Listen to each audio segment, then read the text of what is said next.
We live in this sort of structure of never-ending growth and consumption and production, and that it's always better to produce more, to consume more. Even if, like me, you come from a rich country, you will see the extent to which economics sort of now infiltrates every area of your life. So whether it's, your family life and your ability to spend time with your children, whether it's your access to health or social services, you can see the impact of global corporations on politics at an international level, at a national level. It's not only, killing all species, which it is, but it's also just an exhausting way to live, and one that really takes us away from what matters most. I don't see how we can resolve any of those issues while we have an economic system that depends on an unsustainable level of growth, and that is driven by this ideology of scarcity and competition.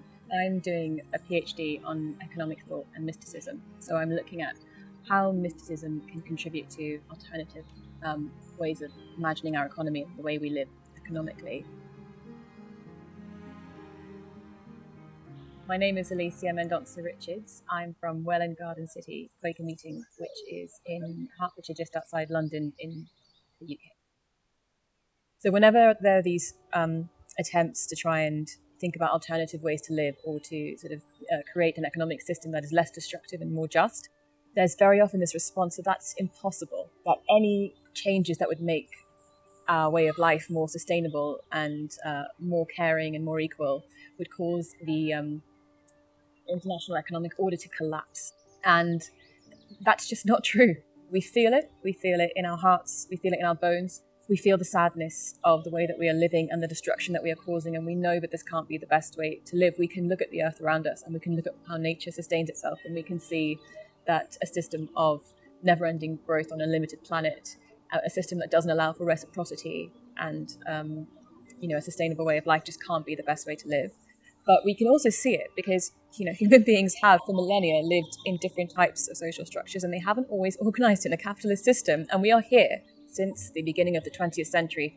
Economics has modeled itself after the physical sciences.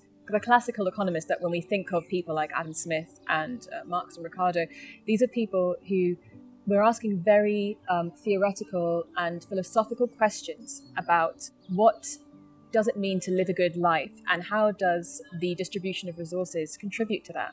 Just like in political theory, we ask questions about, how should we share power, how should we govern ourselves, and we accept that there is no perfect answer, and there is no objective answer. These are theoretical questions that we ask, and they have a lot of normative assumptions in them, and we have to make subjective judgments.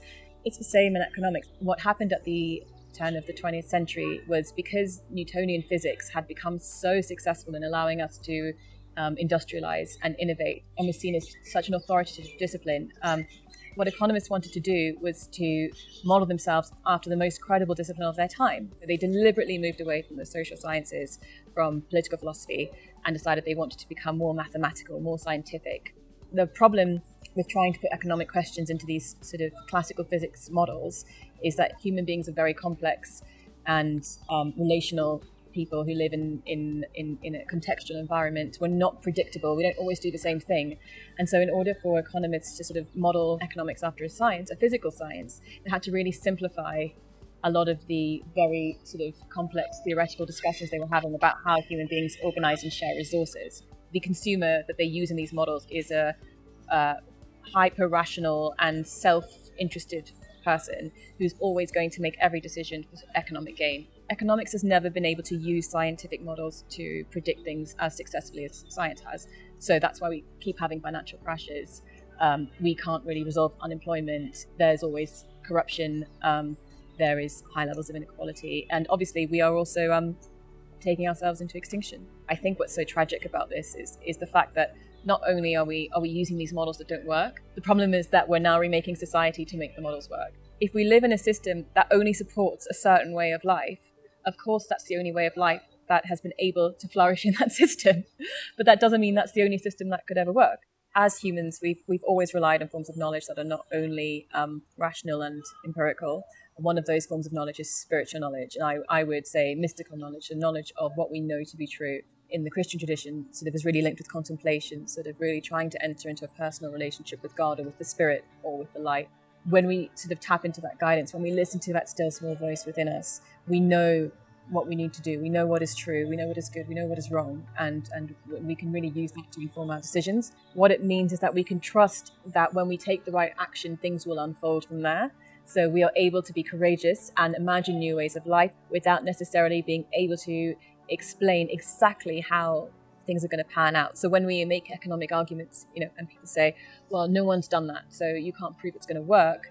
When we know something to be true mystically and we take courageous action in truth, and in love, knowing that we're connecting to this deep truth within us, we are able to do that in faith. So using mystical knowledge is about really sort of taking the time to tune into your relationship with reality, with the truth of the reality in which you live, and then listening to how that guides you in your life and what it teaches you. Which is why I'm so passionate about challenging economics, because it's become such a dominant influence on all aspects of our life. Like almost every decision we make is now economically dictated, and it hasn't always been this way, and that is insane, and it's really sad.